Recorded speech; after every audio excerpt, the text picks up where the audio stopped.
All right, so think about this, man. It's bad enough that dealerships are suffering trying to sell Scat Packs and Hellcats, Chargers and Challengers, Durangos, T-Rexes, the whole nine, right? That's bad enough. Those cars are overpriced. Nobody wants to pay for them in 24. I get it.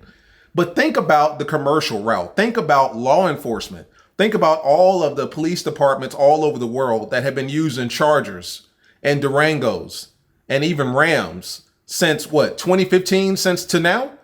Like all of the 5.7 Hemi Chargers that state troopers have been using, they're going to have to start switching those fleets over.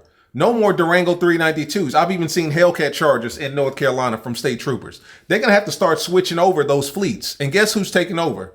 Ford Mustang.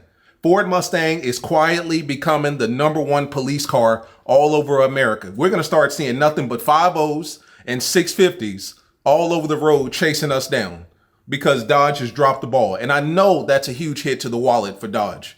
Let's talk about it. What's up, guys? It's your boy Knockout 360 here, man, with another video. Car content, car shows, car reviews, car meets. Anything and everything car related happens on this channel. So if you're into that, make sure that you stick around for everything else. Hit that subscribe button as well as that notification bell so that you know what's coming out and when it's coming out. So boom, let's just look at this, man, because one of my subscribers sent this to me. But quietly, state troopers, highway patrol, police departments all over America have slowly been moving away from the Charger, and rightfully so, because you know, like I know, they're getting rid of the Charger. They're getting rid of the 5.7 Hemi Charger. They're getting rid of the 6.4, the 6.2, all that stuff. I don't have to go into it. But I know that this has to be a huge hit in the pocket to Dodge because Dodge pretty much had the law enforcement game on lock. Like since 2015, it's been nothing but Chargers. Even before that, it's been nothing but Chargers. 5.7 Chargers. I've even seen when they confiscate Scat Packs, they'll use them for duty. When they confiscate Hellcats, they'll use that for duty. I remember there was one dealership in Georgia that used tax-paying money. No, they didn't. They used money that they seized from a drug dealer to go out and buy a Hellcat, and then the city found out and made them sell it. But Dodge has had a chokehold on law enforcement vehicles. They no longer have that. I know that's a huge hit to the pocket. Look what Ford has been doing. The Mustang has been taking over, right? State troopers, highway patrol, you're about to see nothing but Mustangs, right? They're taking it back to what, the 90s? Because in the 90s, they had the original Camaro, right? The original body Camaro, the 90s body Camaro.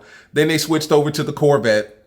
I don't remember if they ever had state trooper Mustangs. Correct me if I'm wrong. I feel like they went from the Camaro, the Corvette, or maybe the Corvette, the Camaro, and then to the Charger. And they just stuck with the Charger since like 2005, 2006, honestly. You know what I mean? And then when Dodge started introducing the bigger engines, they just kept Mopar around. Like Mopar was law enforcement. But Ford is changing that. Let's look at it. So boom, shout out to all of my subscribers that's in Kentucky, because the S650 Mustang GT enters police service in Kentucky. The Kentucky State Police have added 480 horsepower pony car to its stable. That's right, that's what they called it. Those are not my words. Pony car. Why can't I scroll? Boom.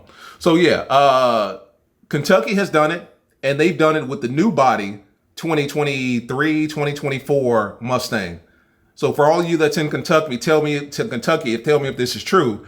480 horsepower, that's a far cry more powerful than the RT Charger. That was what, 375 fully loaded? Now, obviously, I couldn't imagine them arresting you and putting you in the passenger seat next to them. So 9 times out of 10, they're going to chase you down with the Mustang, yank you out, and then have an old school Charger or another car, a Durango of some sort, come and pick you up. But Ford has taken over, or it's taken over in Kentucky, right? Let's go to my, well, not my state, but right up the street, Columbia, South Carolina. South Carolina Highway Patrol has added 3 new Ford Mustangs to its fleet, right? And this was in 2023. This was in May. Kentucky was in December of 23. So a lot of these departments have started to make changes to their fleets. Like they've started to get away from the Charger and the Challenger. Well, not the Challenger. Well, even the Challenger, because I remember seeing some Challengers down in Florida that they were using. Some RT Challengers. They're getting away from that, right? And most recently, one of my subscribers sent me this video. I'm going to show you right now if I can get everything to work how I want it to. Boom. So look at this. Georgia State Patrol. That's the brand new body. That's the 24 Mustang right there, GT. That's not no RT right there. That's a GT. And it's 2-door. It's lighter than a Scat Pack. It's lighter than a RT. Good luck running from this in a Scat. GT. 480 horsepower. 5.0. State Trooper. You see what I'm saying? Like, that's clean as hell. Like, I mean, I don't understand it, man. Like, I don't know if Dodge really considered this all the way through. I'm sure they did. I'm sure they've got research and development, R&D departments, but like, I don't know how this is a win for Dodge at all. Like, they're losing in every asset and every facet possible. I mean, from the consumer grade, right? Just us not wanting to get rid of the V8. That's a huge percentage. But now they're losing when it comes to law enforcement, right? Because we've seen nothing but Chargers and Challengers, Durangos, even Rams in some departments since like 2005, 2006. And then they really took off in 2015 when they dropped the bigger engines, right? The 5.7, the 6.4, and then the 6.2, and so on and so forth. All I've seen as far as law enforcement is concerned is Chargers and Durangos, at least in North Carolina. Every city and state is different. Some cities and states, like I said, down in Florida, they're using Challengers. I haven't seen a Challenger in North Carolina. I've only seen Chargers and Durangos, right? I've seen Durango 392s, Durango RTs. I've seen Charger RTs. I've even seen the Charger 392, believe it or not. It was a slim body. And then, of course, a Hellcat Charger that's driven by, I think he's like the biggest state trooper in North Carolina. Like, every now and then he'll pop up out of nowhere, and then somebody will take a picture or a video of it and then send it to me. Like, he's the big dog state trooper or highway patrol in North Carolina. I wouldn't want to run into him. But it's always been Mopar. It's always been Charger and Challenger. And slowly but surely, Ford has taken over. Why? Because Ford is the only naturally aspirated V8 muscle car company that's staying around. You know what I mean? Chevy, we already know what they're doing. They're killing a Camaro. The Camaro is all but dead at this point. And then they're coming with the C8 Corvette. The likelihood of seeing a state trooper C8 or a sheriff C8 is unlikely. That doesn't even make sense. That's not even a consideration, So Chevy's out. Dodge is out because they're not driving no damn electric car as a service car. Are you crazy? Like, that's not even a consideration. And they're damn sure not driving an inline six, to be honest with you, an inline six two-door that's never been tested, right?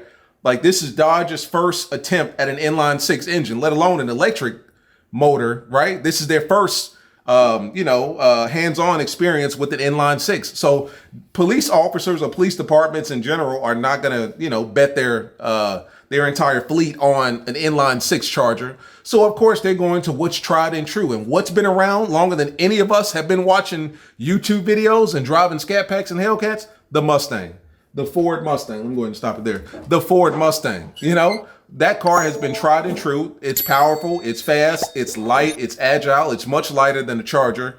480 horsepower with the S650.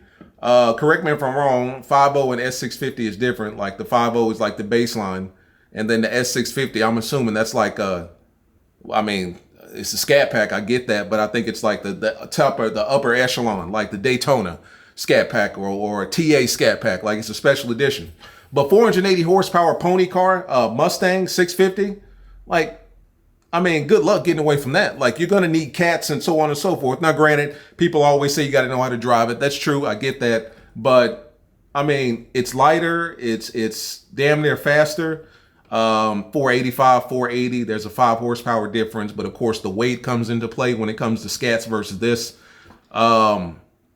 Ford is taking over, man. Like, if you're in the V8 market and you want to stay in the V8 market and maybe you want something new and you don't want no 2024 Charger or 25 Charger, everybody's going to go to the Mustang. Like, the CEO of Ford has already stated that they're perfectly fine being the only V8 company in America that's putting out naturally aspirated V8s. Police departments love that because, let's be honest here, V8, although it's a gas guzzler, it's powerful. The acceleration is immediate. Top speed is fast. It gets the job done. Not to mention, they're going to have a lot of equipment in this Ford Mustang. So they're going to need something that can not only run you down and catch you, they're going to need something that, can haul all of that damn equipment, because they have a trunk full of stuff when it comes to equipment, as well as passenger seats and all that stuff. So, Ford is taking over when it comes to this. And I know Dodge has got to be taking a huge hit in the pocket. Like, I don't understand why. Like, why Dodge is going all in right now. They're losing so much. Like, there's so much is being tossed up in the air. And one of my subscribers hit me and he was like, yo, have you even talked about like all of the law enforcement contracts that Dodge is going to lose in the future? You know what I mean? Like, they're going to lose a lot. Now, granted, not all police departments are going to make the switch. Not all police departments are going to have 5.0 Mustangs. A lot of police departments are still going to have the good old fashioned 5.7s, the 5.7 Charger and the 5.7 Durango, right? We're still going to be seeing 5.7s all over the streets, highway patrol, city cops, sheriffs, the whole nine. I'm not saying that it's going to be an immediate, tomorrow everything's done, but it's coming. Like, I mean, it's slowly but surely coming. And Dodge isn't going to be anywhere in the mix, They're going to be too busy trying to push that electric car bullshit, and they're just going to be out of the loop completely. But Dodge is losing a lot, man. I mean, I'll put it to you like this. This new Charger, 24, 25 Charger, had better be revolutionary. And I say that to say, like, it better be something that is so amazing that it makes up for all of the naysayers, all of the doubters, all of the contracts that Dodge has lost, because Stellantis just doesn't look good right now at all. And slowly but surely losing all of these law enforcement contracts isn't looking good at all. Because, when law enforcement signs a contract with a particular manufacturer, like, they want a fleet. They don't just want 5 or 6. They want 10, 20, 30 for a particular department, and for a particular, one department in that one city, that one area of the city. And then they want another 20, 30, 40 over here, and then another 20, 30, 40. Like, that's big money to have those contracts, those law enforcement, I guess you can call them like government contracts. Like, some government officials are driving Chargers and Durangos and so on and so forth. Like, I don't, once again, I figure I would assume Stellantis is smarter than me, and they've got people that are making decisions that I'm, not privy to. But I don't know how Dodge can win after this. Like, they're losing everything. They're losing their fan base. They're losing the major contracts that they have, government contracts that they have with these law enforcement departments all over America. I mean, they're going out bad. But then again, like I said, if that SRT Banshee Charger that has yet to come out and power we've yet to see, if that comes out and that's night and day different, then, maybe Dodge may be back in the mix. I don't know. But I just thought this was interesting, man. Like, Dodge is going to take a huge L when it comes to law enforcement as well. Law enforcement, government, all that stuff. Like, they're going to take a L. And then, of course, Ford is going to come right in and scoop up all of that stuff. They're going to get that money one way or another. But as always, guys, like, subscribe, comment, talk to your boy, man. How do you feel about it? Dodge is going out bad. Sad. But it is what it is, man. See you guys in the next one. Peace.